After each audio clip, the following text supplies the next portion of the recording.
Arjun and his wife of 5 years were expecting their first baby.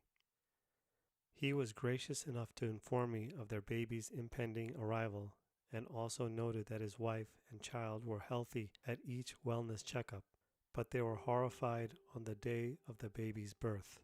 Arjun's son had meconium aspiration, also referred to as neonatal aspiration of meconium, which is when the baby passes his first stool in the womb.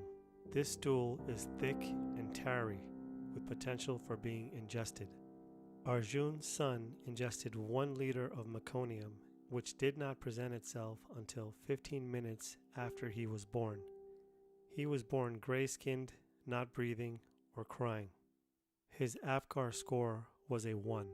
According to Merriam-Webster, APGAR is an index used to evaluate the condition of a newborn infant based on a rating of 0, 1, or 2 for each of the 5 characteristics of color, heart rate, response to stimulation of the sole of the foot, muscle tone, and respiration, with 10 being a perfect score.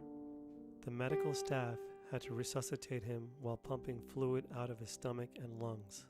The baby's first week of life was spent inside a neonatal intensive care unit. During the first 3 days of this week, the doctors were not sure of the baby's prognosis. For the amount the baby ingested, they would at the very least perform a heart-lung bypass. Without it, his lungs would have collapsed, but luckily none of this happened and he miraculously turned around. Arjun, a devout Christian, named the baby accordingly, Josiah, which means God has healed. There's a small part of the story I left out. A few months after the day Arjun told me of the pregnancy, I had a dream about his baby.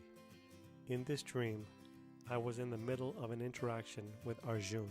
Arjun was holding a baby boy who was alive and energetic. Note, he never told me about the baby's gender. Arjun and his wife admitted that this dream sustained them during that 1 week of confusion. Through this interaction, I've learned that it is better to share your thoughts, as it may help sustain someone, and that your very thought can be an answer to prayers.